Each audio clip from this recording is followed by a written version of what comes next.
So first of all, welcome, Paul. Thank you very much for joining us today. So it's great to be here. Thanks. Yeah, I enjoyed that. A bit of a pre-chat, by the way. That was really good.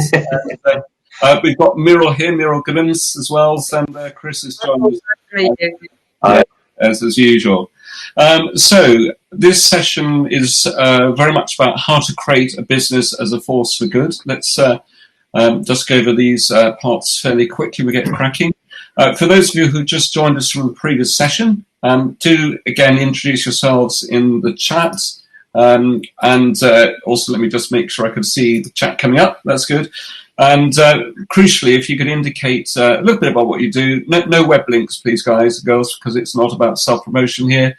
Why you do it and how you like to make a difference. Now, that's really important in relation to what Paul's going to be sharing today, because his business is very much driven by a sense of social purpose. And also be bold with your questions. We love challenging questions, or at least Paul does. That's what he told me beforehand. So. I didn't warn me about that.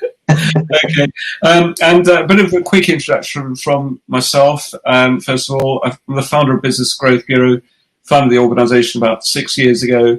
I feel absolutely passionately about working with people and building on circular relationships. So I love working with prospects, with clients, partners, associates, suppliers. I regard suppliers as also being partners, in effect, in our business, and employees. And of course, if you make sure that all those individual parties make everyone feel good about the relationship, you end up by ending up with a very strong organisation being there for the members, for your customers and clients, and everyone that works around you.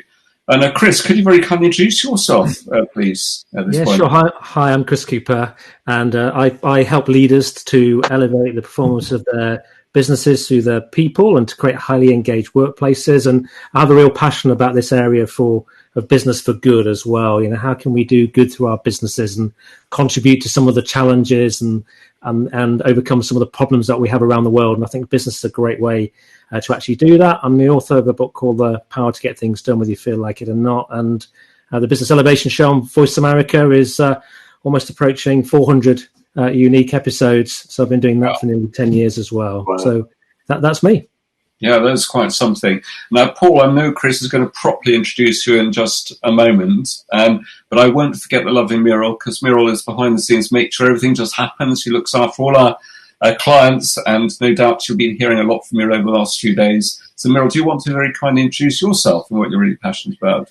Yes, nice to see you all here again this week. I'm passionate about people. I enjoy working with people. My main focus is working with our clients, and I like to build strong relationships. And honestly, the majority of our clients end up to be friends, and that gives me a bit of a buzz. So I like that relationship with people. Absolutely lovely, and thank you very much. Just a very quick update on something before we get started. Is we are experimenting over streaming live over YouTube and Facebook. We normally run this live completely over those channels right now. What we will probably end up by doing is rebroadcasting this either later on tonight or more likely at 5 o'clock tomorrow afternoon. That's what we did last week, and it seemed to work very well. So if you suddenly find yourselves popping up on your feed as if it's like a live show again, you know exactly what's happening. But what we are going to try and do is get back over the next week or two where we can stream live again like we were before. But being a new platform, we're trying to get used to it at the moment. So anyway, without further ado, Paul, Chris, would you very kindly introduce Paul to us and obviously share a little bit with what you plan to, between you both, talk about today. And just a very quick recap as well, Chris, we'll carry on this part till about 5:30, something like that, and then we'll start to invite the guests in, our other guests in from today's programme as part of the next Q&A session, if that's all right. Okay, I'll be pretty prompt today then, Rupert. You'll be fine. There'll be lots of questions coming, I can assure you. That's good. It's good to hear. Well, it's great to be here today, and of course, and introduce Paul to you. I've known Paul probably maybe about a year, something like that. I was introduced to Paul as being this amazing guy who's created a fascinating business and is absolutely passionate to be a force for good. Paul is the CEO and founder of Cotswold Fair, which is a specialty wholesaler of food wholesaler, and he's also a ambassador for something called B Corp, which we'll find out more about. But his B Corp is really committed to having a focus around people and the planet before profit. But I think Paul will probably also explain that you can, generate good profits too. And I don't know if it's karma, but Paul, with what's happened with COVID, Paul has created this business which is focused around doing business for good. And through COVID, his sales are up significantly. So he's one person who's really kind of benefiting, if we should say, from this change in the sort of platform. So we're going to talk about how to create a business as a force for good. There's some points here. I want to find out, a little bit about Paul's background, how he created what he's created, what B Corp is about. I want to find out what greenwash and purpose wash is, because I'm not quite sure myself what that actually means, and learn some of the lessons that Paul has had from a number of years of developing this business to be really effective. Plus also his contributions to things like an orphanage in Kenya, etc. So that's what we're going to talk about. Rupert, I'm not sure what you're doing now. Do you want to just bring Paul and I together and yes, I'm going to try. Although I'm a bit worried I don't know. Us off. So if I'm still here and you're still here, then we are listening. Otherwise, I think we might be thrown out altogether. I'm not sure what happens. So what we'll do is pass back over to you, Chris. I'm going to remove this slide now so you can focus on what you guys are saying, if that's all right. Let's do that. There we go. Right, there we go, Chris. If you see a mural disappear, we've been successful at doing it. We brought her back again. She can't stay away. Okay. Excellent. Well, I'll let Rupert kind of... we're there. That's right. I'm trying to clear up. We're very narrow now. Makes me look thin at that. Yeah, it does actually quite good, isn't it? Good stuff. So, Paul, it's brilliant to have you on and talk to you again, because I really enjoyed chatting with you last time. And of course, we chatted about your book, which I'll do a little bit of a shameless plug, because actually it's a really good book. And I went and I don't always give people reviews on Amazon, but I genuinely went and put a review on Forces for Good, because I thought it was great, and there's some great quotes on there as well from people. But I think it's such an important topic. How do we create a really strong business, but actually a business that's purpose driven and contributes to society rather than taken away from it? So, full respect for doing that. So, are you based in the Cotswolds? Is that where you're from originally? Personally, I'm based in the Cotswolds. Yes, you can see I've put my little village on my profile, Latin, which is near Cirencester. Yeah. But that's not why the company's called Cotswold Fair. So this business started when I was doing charity work in London and ran out of money, basically. So I had to feed my kids. So I bought 4 brands, it was initially, of products from the Cotswolds and started selling them to delis and farm shops around the edge of London and in London. That's how the business started in the late 90s. Very much a hobby business. It got to a certain point where either we had to do it properly or stop completely. And obviously, as you can tell if I'm here today, we decided to do it properly. That was in 1999, which is when I say the business actually started properly, because it wasn't really a business before that. But before that, you were doing something completely different, weren't you? You broke up on me a bit there. Say that again. I was saying before that you were doing something completely different. Well, yes, I was doing a lot of charity work in the inner city, which is a very poor part of London, still is to some degree, although it's not quite as bad as it was, dealing with huge social problems, drug addiction, lots of child abuse and all sorts of horrible stuff going on there. And we were trying to bring some good into that part of London. It was so bad the police didn't actually weren't allowed to go onto the estates in the 90s in certain estates in southeast London. The police were banned from going on there. but we did and tried to make a difference. And some of this is from hindsight now, but it really, all we were doing, and a lot of charities do, is mopping up mess.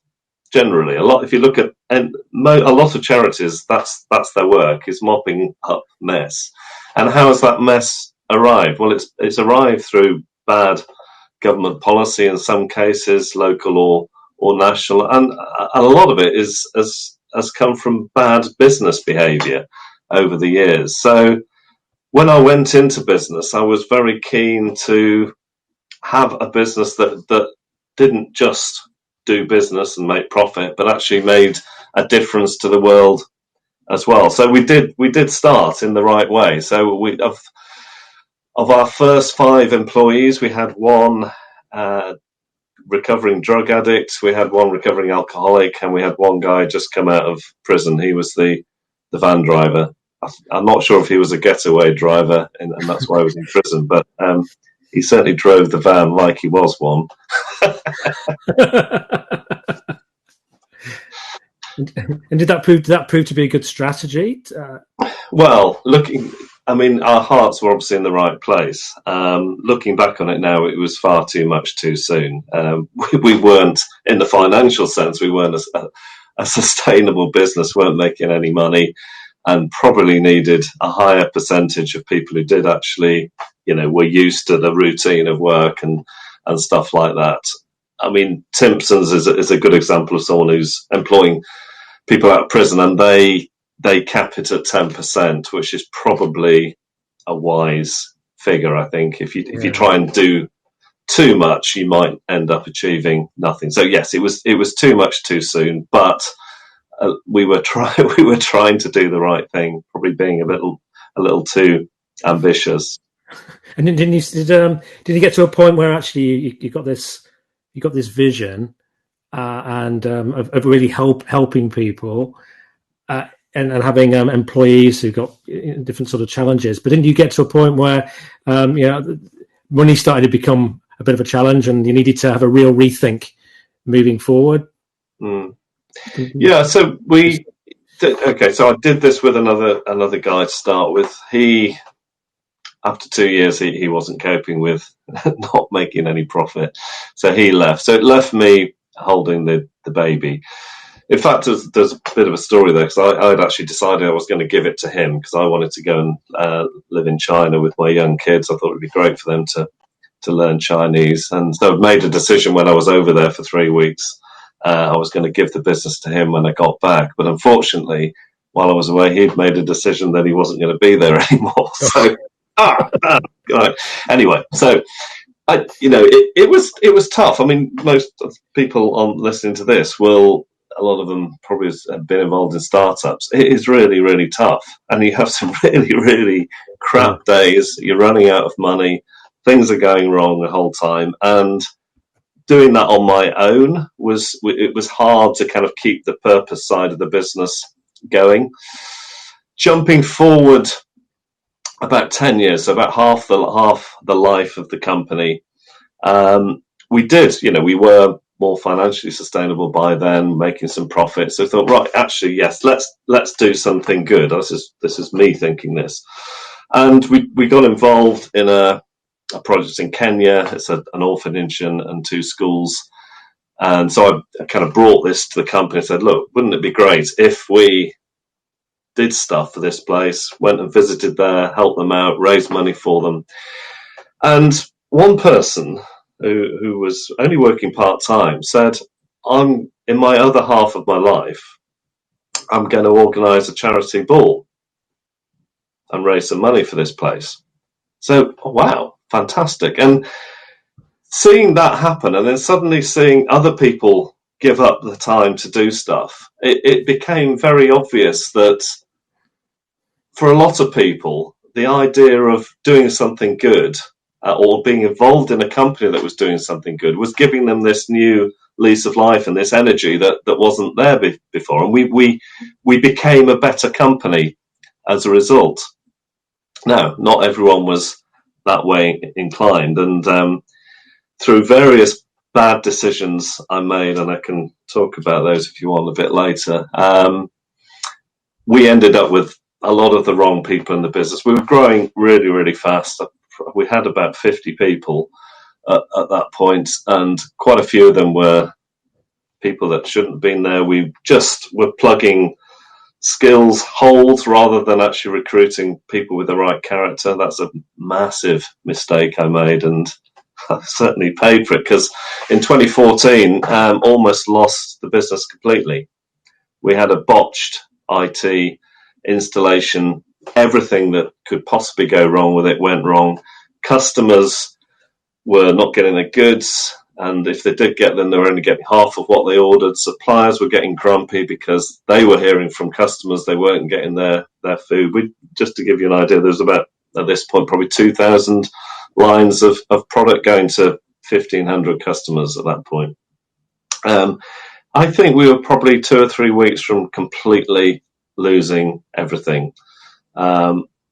We certainly lost around half. Over the next 6 months, we lost about half the people that worked there. Now, really, really good thing. It was actually about half. It was the half of the people that I wanted gone. So the people that were left were the ones that were actually committed to the other stuff we were doing.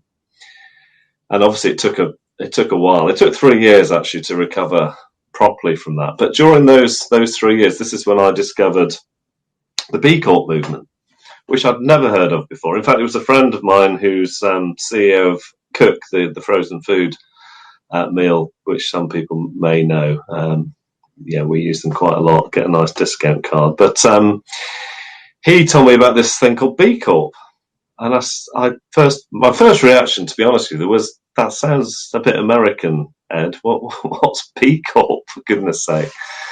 So he told me a bit about it, and I then started discovering what it was. And it was, for me, I wish I had discovered these people earlier. That everything they believed about business is what I believed right at the beginning. And I hadn't done very well up to that point. Like I said, we started in a good way, but without that community of other people doing it, without the knowledge and, the kind of nicking good ideas really from other people, it hadn't really happened. But everything they were saying and doing, I absolutely believed in. And we became one of the first companies in the UK to become a B Corp in 2015. There was a kind of cohort of around 40, 50 companies, and we've never looked back since, really. So, Paul, just help us understand what are therefore the key sort of principles of B Corp that helped you when you thought about them and you developed them, turn around Cotswold Fair into what it is today, and just in terms of scale of Cotswold Fair, can you just give us? You've got a couple of thousand customers, and to tell us a little bit briefly, so we can just picture what it actually is. Okay, so we supply it's between 1,500 and 2,000 independent retail businesses, food retail. It's farm shops, it's garden centres, it's premium convenience stores, butchers, delis. That's kind of it, and a few bigger companies as well, but mainly independents.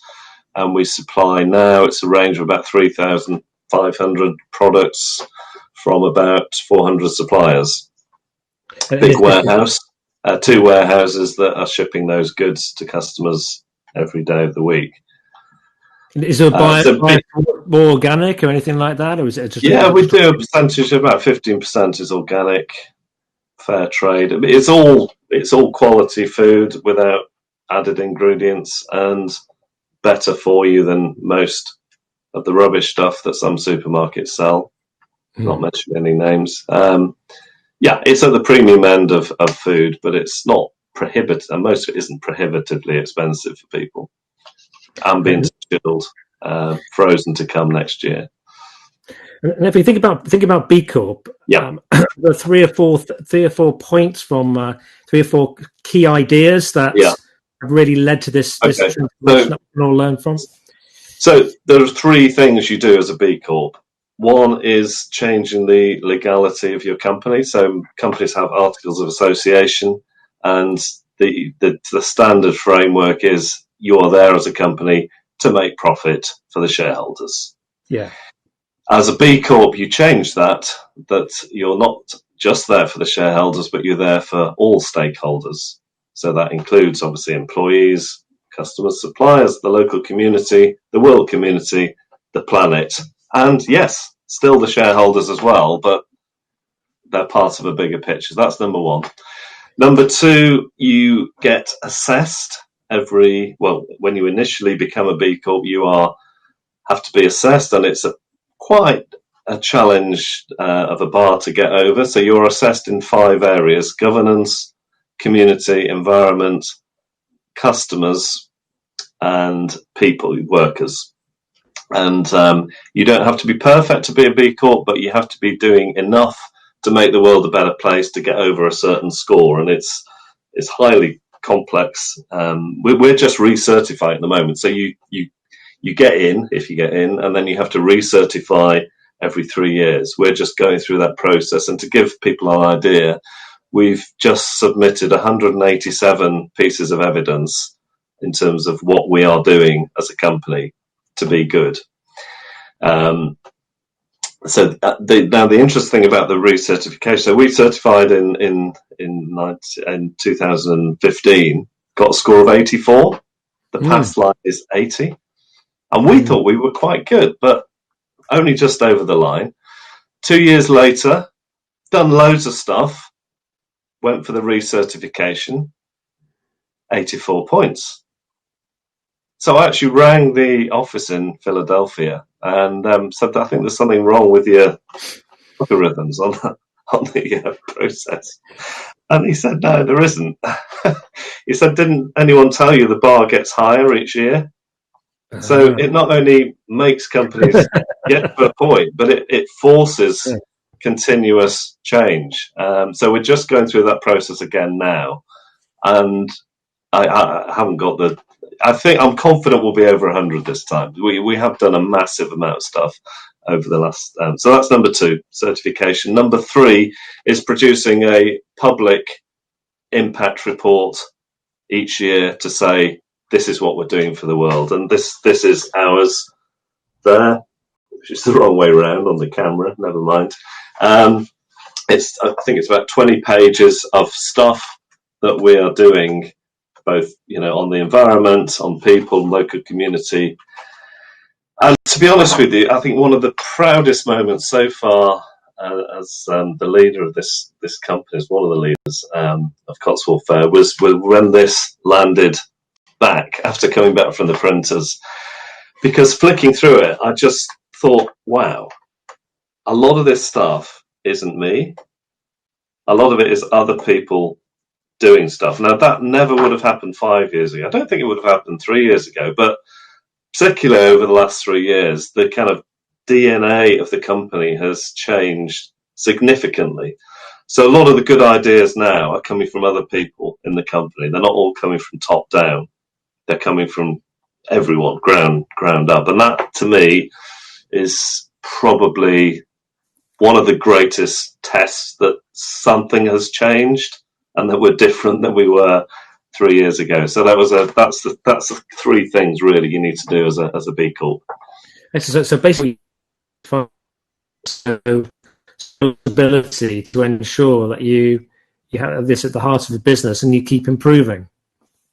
Yeah, and it's about transparency as well. So it's not hiding anything, and it's letting everyone know what you're doing, so you can get held accountable. Yeah. And if you're thinking about that kind of experience and your experience to date, with people here who've got maybe smaller businesses, or actually with Renato, who's part of BT, which is obviously a huge organisation. But what do you think would be the key things that you would recommend people really do think about? With we've got this COVID environment, we're going to come out of that at some point. The worlds are changing. What would be your 2 or 3 tips that you would give to people to really give attention to right now? Well, Yeah, I mean, the interesting thing is that the number of, as I said, you said in the introduction, I'm an ambassador for the movement, and I've probably had 3 or 4, 5 times the amount of people emailing me to find out more. I think companies have realised during the pandemic that they need to be different. I mean, I don't know whether that's the fact that the world stopped and they started reflecting a bit more. Obviously, there's a big piece around the climate change, the realisation, which we've known for years, but really hit home in terms of the inequality in the world has come back. You know, that's something people have thought about a lot during the pandemic as well. I mean, I would say now, if you're not going to be a business that is primarily making the world a better place, then you may not be here in 5-10 years. Yeah. And a lot of there's a guy in the village here who is works for a coaching company, and he's I need to be careful I don't give away who he is, but he's coaching a lot of the FTSE 100 CEOs, and I know for a fact they're coming to him and saying stuff like this.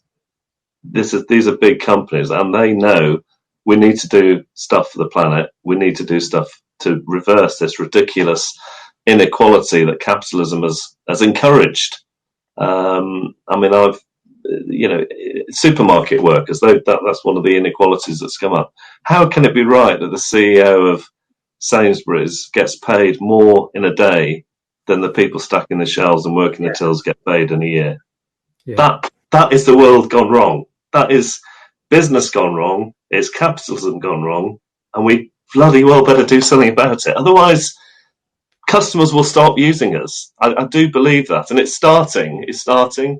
And it's got a hell of a long way to go. But I do think people making decisions on what they're going to buy in terms of products, what they're going to buy in terms of services, will choose to spend their money with companies that are doing some good and not for people like Sports Direct. I'm sorry, that just slipped out.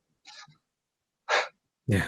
Yeah, I completely agree. I mean, that was when we last spoke, and I think it may have been also rereading your book. It raised my attention to CEOs earning an average of 230 times, I think it was, the average salary in their businesses, and B Corp it caps you at 5 times, doesn't it? Is that? And it doesn't cap you. I mean, you get maximum points for 5 times.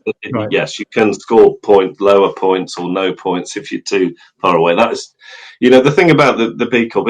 As I said before, you don't need to be perfect to be a B Corp. But you need to have a certain level. So you can be great on the environmental stuff, maybe not so good on the workers, and possibly still get over the bar or vice versa. But we score the highest points on that because no one at our company, I think our min-max ratio is 3.5 actually. Yeah, excellent. And Rupert's asked a question about is B Corp equivalent to a community interest company? Does that make any sense? How does it compare with, say, UK equivalent of a community interest company? I guess that's like a social enterprise and probably a bit more like a cooperative. So B Corps are, they're proper companies house. They declare profits as everyone else does. So they're not quite the same as that, no. And actually, to be a B Corp, you need to be a business, a for-profit business. So you've got to be a certain size, have you? No. I mean, sorry, you mentioned the size a minute ago, so I better come back to that. Can a one-man business join B Corp? Yes, you can. Yeah. I mean, there are, initially when we became one, we were only turning over about 10 million then. We were one of the larger ones. There were loads and loads of small companies. And actually, the simpler the business you are, the smaller, if you're a consultancy type business, I wouldn't say it's easy, but it's easier than a much more complicated business in terms of collecting the evidence. Yes, you may not have as many opportunities to score points, but you'd more easily be able to find the evidence to prove you were doing what you were doing. So there's a huge spectrum. I know one-people companies that are B Corps. and then there's companies like Patagonia who have thousands of employees. So huge range. If you so you've got this legality, you're assessed, you have this public impact report. If there's, from your experience around maybe engaging your people, I know you've got some views on that. What is a top tip that you, from your career and experience around building a really engaged workforce? Is it this B Corp? Is it about getting clear about the purpose? Is there a certain way you treat people that generates more for you? It's probably all of the above, but the thing that's going to change most is if people get their whole selves involved in this. Yeah. And there's very few people. I mean, I'm sure there's a few around the edges, but there's not that many people that work for us that aren't starting to feel passionate about this stuff. I'll give you an example from my life, because it's not fair to use anyone else who works for me as they're not here. But so we were initially quite good on the workers' side and the governance side of the company. First B Corp assessment, not great on the environment. About 3 years ago, I was doing a talk on the kind of people, planet, profit stuff. Believed all that. And I got to the planet part of the talk and put up a slide on the screen of some Bangladesh people who had been washed out of their homes, which is, obviously a common occurrence there due to climate change. And I just started crying on the stage, which was a bit embarrassing. There was about 150 people in the room, including a few CBEs and MBE type people. And actually, I used that slide again. I had the same thing happen. So I did learn not to use it. But that was the first time for me that I connected climate change with people dying. And the blunt truth of it is, Western businesses over the years since the Industrial Revolution have been killing people through the way they're treating the planet. People are dying. Our project in Kenya, it's almost impossible to farm because of and this has changed massive since I started going there 10 years ago. So I very much connected my emotions and myself with the environmental piece. And yes, we all want to do the right thing. And that's great. People decide to do the right thing. That's a brilliant start. And that was me probably 5 years ago. Now I'm engaged emotionally with that, which makes me far more determined, far more passionate to do something about it. And, when stuff happens and you hit bumps in the road, much more determined to drive it through rather than just retreating. So we had a really crap time last year, actually. We moved warehouse with the main aim of this was to reduce our carbon impact. We were taking off 1.7 million miles of distribution through this change in our logistics, which I won't go into as far. It actually bores me, but it's very exciting to logistics people. So the main aim was to reduce the carbon in our supply chain. And everything that could have gone wrong went wrong. So it was a bit like a repeat, actually, of the 2014 time when we almost lost the company. Very similar problems. However, big difference. Everyone in the company knew we were doing this for the right reasons. No one left. There was a lot of stress and pressure, but no one left. They knuckled down and they got on with it. And after 2 months of hell, we got through it. That was August, September last year. And I do think, actually, because we had that really rough time, but we pushed through, that's been one of the things that's built resilience in us and meant that we've had a fantastic year this year. I mean, we've grown at nearly 50% since the end of March this year, which there are other reasons for that. But I think we've dealt with the stuff that's been thrown at us partly because of that resilience that we built, because we knew we were doing the right thing by moving warehouses. Excellent. Well, that's really, really, really, really important. And climate change is just something we've all got to consider, haven't we? And how do we become a force for good and make a contribution. You're right; it Yeah. galvanizes, it motivates, and flipping it, we need to be making some progress. So, I think it's important that we all consider our part in this resolution of some of these issues. I'm going to go back to Rupert now. Rupert's going to want to bring everybody in for live Q&A. Hopefully, we've sort of set the scene now for a few questions. Can't hear you, Rupert. I think you're muted. You're muted, Rupert. Yeah, sorry, I am. Yeah. So your sound was a bit bare. Sorry, your sound was a bit bare. Rupert, your sound was a bit bare. Oh, that's funny. Oh dear. Yeah, it's very moving, actually, Paul. In fact, I'd love to have a conversation with you afterwards, because certainly with Business Growth Bureau, we see ourselves being very much driven by a real sense of social purpose, and hence Chris very kindly got involved. Lots of other people got involved.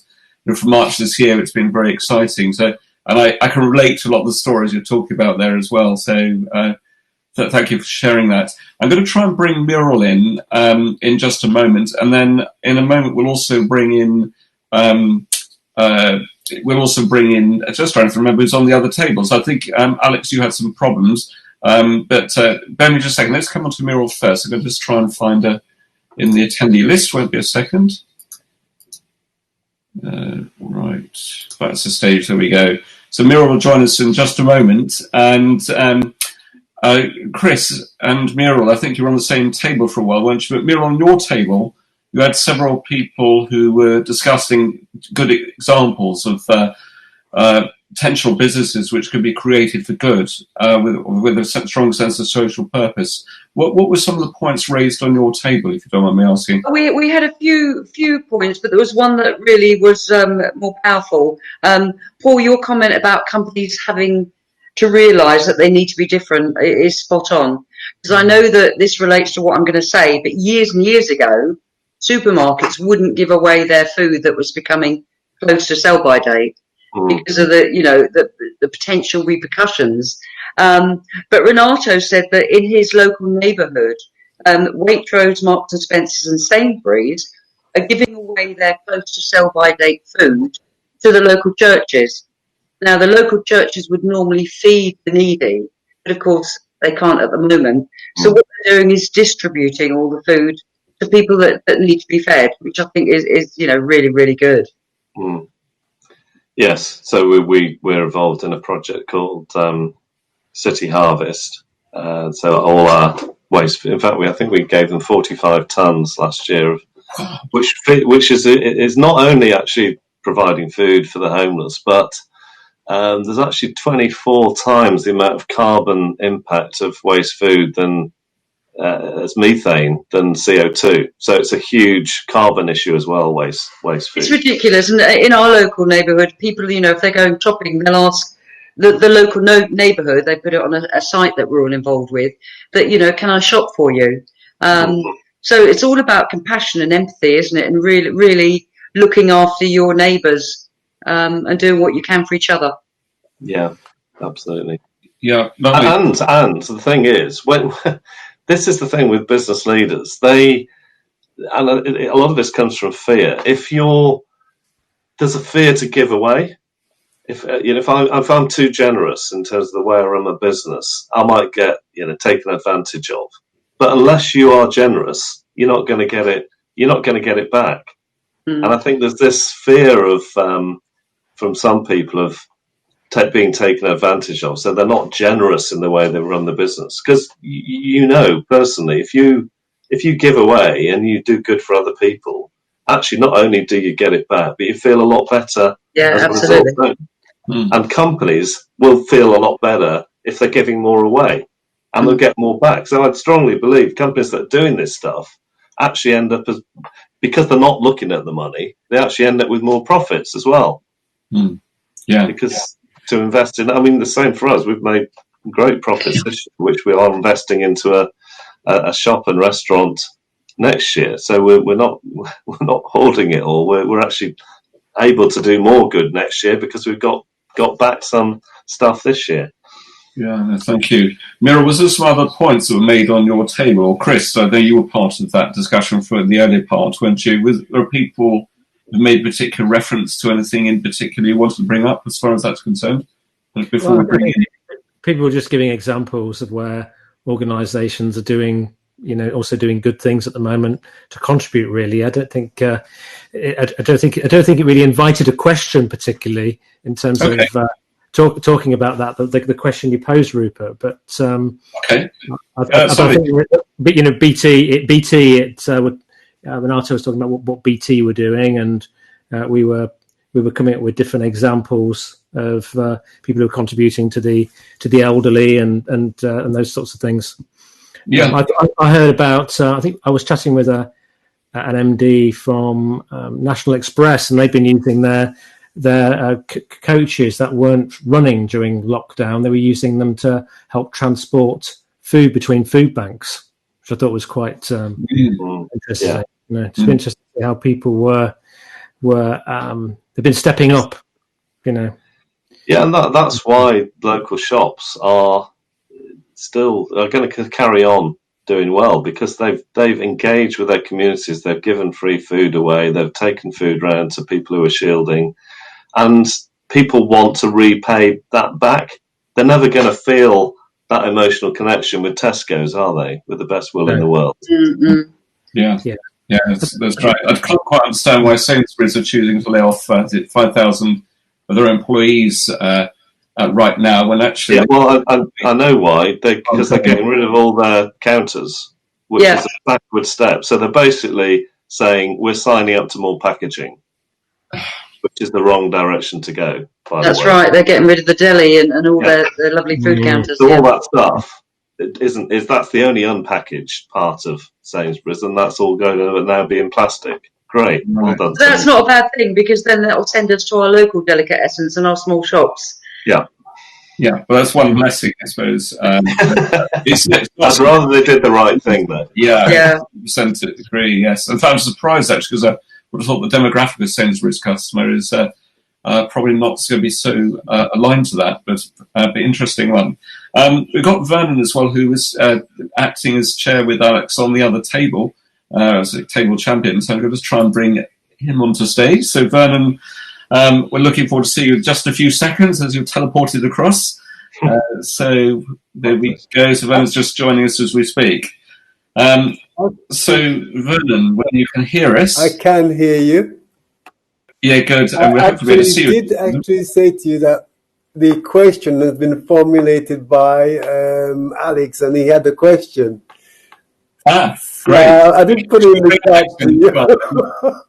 We'll bring you both in, shall we? Why not? So be ready, Alex. You're being transported as well.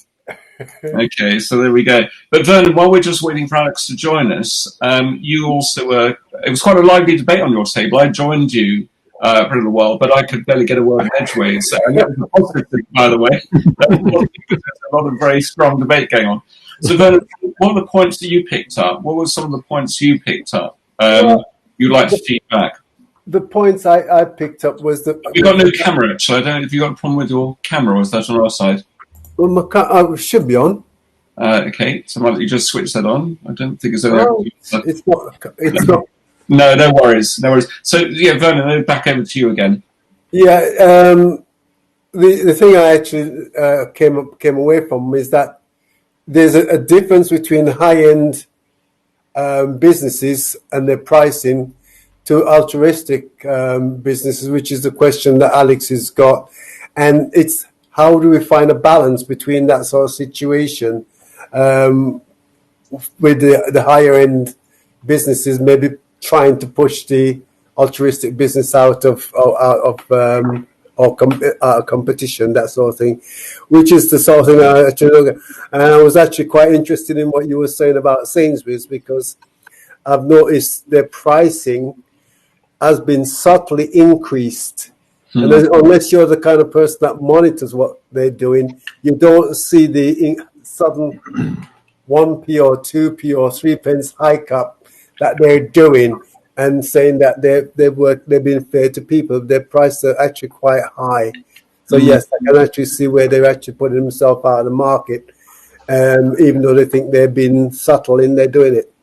If I've noticed it, other people must have noticed it as well. So.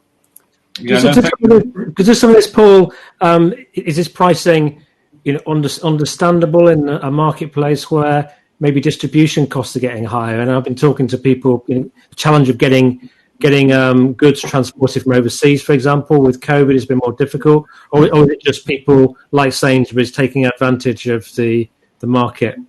Personally, from my opinion, and I've actually been to other shops and other places, but I've always found Sainsbury's higher than most, even though they say what they call it. And so I don't think it's just about the fact that they're having problems getting stuff from place to place, because on some things they'll suddenly drop it down to ridiculous prices, and then all of a sudden. That's Paul. Paul's the expert on this. Paul will know more than we will. But those got into check, Brennan. Did you have a thought on that? It's probably to pay the CEO's wages, isn't it? No. Yeah. They haven't got an excuse at the moment. Remember that all retailers had their business rates put on hold, and all the supermarkets have done better than they did last year with no business rates to pay. So there is no excuse at all to put the prices up at the moment. I have to agree with Vernon. My shop in Sainsbury's this week was a good £10 more than usual. Goodness and me. I saw 30 and 40p on an item increase. Maybe but that's fine. I went to Brexit. Asda next, so they lose trade from it. No. Yeah, so it's a really interesting example where they could be giving back to their own team. Alex, what do you pick up as well? What would you like to feedback? Well, I've noticed, or my wife has noticed, that Sainsbury's have a discount on champagne at the moment. So, it's not all bad. And other expensive supermarkets are, of course, available. So the part of the discussion on our table becomes quite an interesting one, in that if you imagine or take a particular market segment that a company comes into with a low price product or service. They may be doing this from a sense of social conscience. It may be that the product is needed at an affordable price in the marketplace. They may be prepared to just break even or take a small loss from a sense of altruism. And on the face of it, that is a good thing, particularly in today's pandemic-ridden world. But existing suppliers who've been servicing that market for a long time will suddenly find they have a high-cost product. Some of them may have been fleecing the customer, but in other cases, their pricing may have been on a price point that they needed to operate, survive, and employ people. So, Paul, how do you think those existing suppliers, in the face of that massive market disruption, should react? So you're saying that the companies that have been selling the lower price products might need to put their prices up in order to do that. A new entrant comes in with a low price product. Existing suppliers are high priced, but they may need to be high priced, not because they were fleecing the customer, but because that's what they need for their cost base. They employ people. Yeah. I guess we will know whether this is working properly when there's a lot of let me put it another way around. There's a lot of brands that are B Corp that are at the premium end of the market. So ice cream, Ben & Jerry's, baby food, Ella's Kitchen, ready meals, Cook. These are all products that are priced quite high. So if we're talking food, which we might as well, that's my area, most food is too cheap. And that's why you end up with horse meat in the food chain, because those low price products, they're generally cutting corners somewhere. So either they're not paying people properly up the supply chain, using cheap ingredients, not behaving well in various other ways, not paying the living wage. So there are companies with unrealistic price points that might get away with it for a while, but as the scrutiny increases, I don't think they will get away with it. The price of food needs to go up. Now, take your point on Tesco's and Sainsbury's. We don't want it to go up by that much. But generally, food, which is my area, is too cheap. And you can't make, chickens, for example. You can buy a chicken for £4. It's ridiculous. The chicken should be about £10 a chicken, if you're going to get any quality there. So it's What are the implications of that, though, Paul? And I agree with you, by the way, in terms of quality food. But what are the implications of that to people on a living wage, on a minimum wage? Well, the government living wage isn't a living wage, is the first thing to say. So the government call a mark a living wage. That isn't enough to live on. So we pay the minimum, and we make our logistics suppliers, which employ about another 80 people that do our logistics. They have to sign something from us to say they're going to pay the real living wage, not the government living wage, because the real living wage is assessed, and that is enough to feed a family. And what's the what's the difference at the moment between what was seen as the real living wage and the government's interpretation of it? I haven't got the figure in my head, but it's about $1.50 an hour, I think, ish. What? Sorry? $1.50 an hour? What difference, you mean? Higher, yeah. Yeah. Than the government figure. And it's, they have a London one and they have an outside London one as well. Yeah. Well, the London one is over 11 quid an hour now. Right. Yeah. Just to bring it back a little bit on topic as well, which is obviously the whole thing. The session today was really about how to create a business as a force for good. I think in your particular case, what's very apparent is, and I can see the emotional part really coming through. I think, Paul, I don't know about you, Chris, was suddenly moved by what you said. And I just wondered whether you've got some other ideas, other really good examples of well-run businesses which are also a force of good, and possibly different industry sectors as well, because that's a lot of what the workshop was around today, is what other sectors are perhaps doing well at the moment, but also can be a force for good. Yeah, so I'm a bit of a frustration for me in my early days of B Corp was there were too many solar energy companies and consultancies helping people to become greener. So the book Forces for Good, which Chris kindly mentioned at the beginning, I wrote really with lots of practical examples for normal businesses to do good. I wanted window cleaning businesses, builders to be able to do this stuff. I mean, we were probably quite unusual in terms of we're a dirty business. We're moving over 1 million cases of food around the whole of the UK and Ireland. So, and Cook, again, to use them is making stuff. They don't have a kind of ethical purpose as such. They're just making meals. So, the really good thing that's happened over the last couple of years in particular is all sorts of new companies are becoming B Corps. So I talked to a construction company in Reading about a year ago, and I just found out the other day they've become one. I talked to a brick making company the other day that's on the B Corp journey. Mentioned Timpsons, they will never be a B Corp. They don't. I mean, I'm not saying you have to be a B Corp, by the way. It's just that B Corp is a good way of assessing how good you are for the world. It's the only certification process, but there's loads of good businesses out there. Timpsons, I love what James Timpson is doing in terms of taking people on out of prison. I mean, which is hilarious, isn't it? Really, take people from prison and then cut keys. But what he says is they are never late for work. I mean, I had a guy from prison live with us once, and they are so set in routine. They are bang on time every single day, and they will never ever nick anything because they don't want to end up back in prison. So they are his most reliable employees. Yeah, no, that's lovely. No, thank you, Chris. I'm going to bring up the main slides for just a moment. But is there a question you'd like to ask Paul now before we start to move on to the next session? So Paul or Chris? Sorry, I meant Chris. Sorry, I did. I want to ask and purpose wash within your business. So, how do you avoid greenwash and purpose wash? What is it? What do you mean by that? You're breaking up slightly on me, but I think I've got the question. How do we avoid? Well, what do you mean by it, for a start, Paul? What do I mean by it?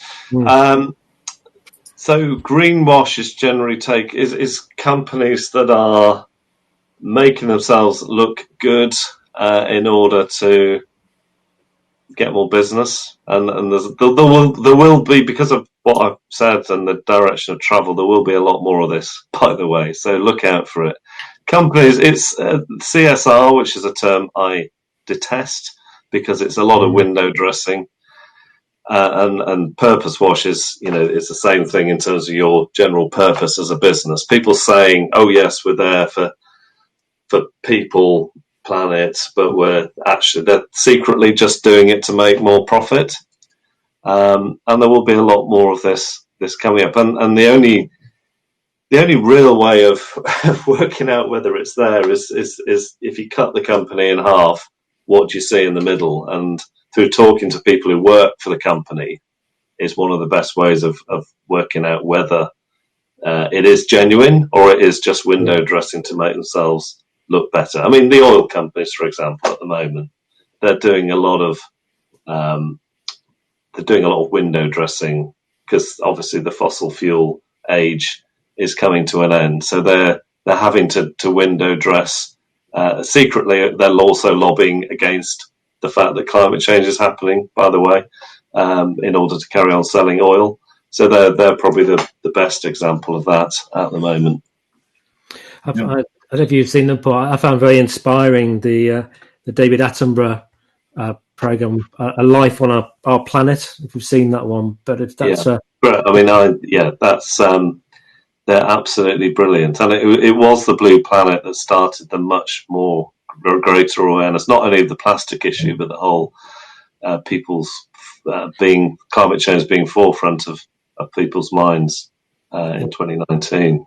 I think it was nice with the solutions at the end as well, that it is possible to resolve this issue, but I think it's a helpful lens to look at and then think about actually how in your work, all the people who are here and our work, how do we ensure that like you, we're a business for good and we're contributing to the solutions. Another helpful resource was there was a day put on by TED in conjunction with several other organizations, including I think Leaders Quest, which was called Countdown, and there's a day of Mark Ruffalo was one of the people, the actor who was one of the people introducing it. But there was a number of brilliant YouTube kind of conversations and narratives and articulation, just explaining the problem and the ways to come about solving this. So they're all good resources, I think, to look at. And then, and the thing is here, we can get overwhelmed with all this stuff. And there isn't a sense of urgency about it. The government targets won't get us there, and the planet will have started dying by 2050. But the other side of the coin is, we can't do everything tomorrow. We can do something tomorrow, actually. We can all do something tomorrow. Yeah. And we can all do something a bit more next month. And we can all do something a bit more the following year. But there is there is sometimes a feeling of, we can't sort this out, we'll give up. Please don't do that. We can all do our bit, and we're not going to be perfect overnight, but in 5 years, with everyone doing something, we can make a massive difference.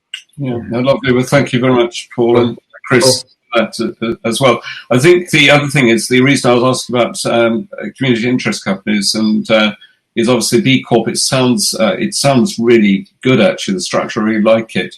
Obviously, the good thing is that they seem to have got this whole thing around accountability as well. So I think the softer equivalent over here is a community interest company, which can either be limited by shares or by guarantee. And if it's by shares, traditionally, you're only allowed to allocate a certain percentage of your profits to the directors of the company themselves. The rest is supposed to be reinvested for the purpose or for the cause. But there isn't the same accountability, as what I understand about the B Corp side. I'm not sure whether presumably you're quite familiar with. Is it the SROI? Is it social return on investment? Is that something else you've come across with what you're doing, Paul? It's not something I've come across, no. Oh, right, okay. I think it's some form of other index which has been formed. Right. Yes, no, thank you very much for that. What we'll do is we'll do a little bit of a wrap-up because we're due to finish around about 6 o'clock, so not that it matters. Obviously, really enjoying the conversation. But I do want to just pick up as well next week. Alex, who saw fleetingly a moment ago, is very much going to be describing how to use storytelling to attract your ideal clients. So really interested to know a lot more about that. Obviously, we discussed these points a little bit earlier on in terms of what's going to be covered next week. But I can assure you, knowing that Alex has got the brain of a rocket scientist, that we'll get lots out of that session, I'm sure. Just a quick reminder, for those of you who have come here for the first time, start time for the networking collaboration workshop is 4:00, and this leads on to this session now that we're doing now with a different expert speaker each week. And to join us, you can first of all you can join in the next mini conference we just had one this week, and equally to sign up for the networking and these collaboration workshops and live streams, you can book directly from the homepage from our website. Choose the recurring option if you want to come along each week, and it says you have to re-register each time. And a very quick reminder here, do come here with a referral mindset. Think about how you can help and reward others and thank them for their contributions. It is about thinking of opportunities for other people, not just for yourself. If you can't service the needs of that client, then do try and think about how you can help others as part of this. As an organisation, we are very much here for you. By all means, set up a reminder on Facebook as well, and do share this out through your networking communities. We recognise at this time as well, there's a lot of people who do need lots of help and support. So, being a director of a company can be a very lonely journey. I think, we've heard from Paul today, his own personal experiences in running a business, and it can be licking tough, and Paul will vouch for that, and I can certainly say that from first hand as well. So whether a company of one or a company of 1,000, it can be very lonely there, and quite often we need support around us to help us as well. And we're here to help you in the whole areas of business growth. Paul's details are here as well as Chris's, so do reach out as well. And this will be live streamed. I think we've streamed it to a private session today, just to make sure we weren't going to have any technical glitches, or if we did need to do a little bit of editing. But this will be rebroadcast tomorrow at 5:00 on YouTube and Facebook and Periscope. So by all means, invite any of your colleagues or friends onto that if they wish to do so. So any sort of wrap-up comments, Muriel, you would like to make to start with, as far as today is concerned? No, really enjoyable. It was a great talk. Thank you for sharing, Paul. I found the chat interesting about who's paying what for their chickens and whether they're hot to the table, or so that was quite amusing. So thank you for that, guys. We seem to have lost Chris's video for a second. I'm sure Chris will hopefully come back in. Chris, we're waiting for you to turn your video. From a personal point of view, Paul, I'd just like to say I'm really moved by what you've said, and certainly I'd perhaps welcome a conversation afterwards, because certainly we'd like to take Business Growth Bureau much down the path of being there with a very strong sense of social purpose. Chris, can you hear us? Is that of interest? I can hear you, I can see you, I can see myself. I don't know where I've disappeared. Yeah, it's just like you've gone into the ether somewhere, but at least we know you're there, not a mirage. So, Chris, what sort of feedback would you like to give today, or any comments? I enjoy talking to Paul, and I think what he's doing with B Corp is just so important. And it's great that he's an ambassador for this, and so his book is really well worth reading. We didn't really go into it. There's lots of tips and thoughts and ideas around his experiences with people and growing a business. So I'm recommending that. But it's such an important topic. We've all got to think about how can we contribute to the make our contribution more. How we again. Chris, we've got a little bit of problem with audio. We're getting a warning sign up here saying you've got a problem with your signal at the moment. So, thank you very much. It was great. Yeah, we heard that. So that was really good. So Paul and Chris and Muriel, for that matter, and also the Table Champions today, very kindly volunteered their time to share the insights for the table, and equally the other way around. thank you very much for joining us. Hopefully we'll see you next week. And Paul and Chris, no doubt, will be reaching out to you. And we'll see you tomorrow morning, if not before. So thank you very much, everyone. Enjoy this evening. And Paul, thank you very much for your kind contribution today. Take care. Bye-bye. Bye. Thank you. Bye-bye.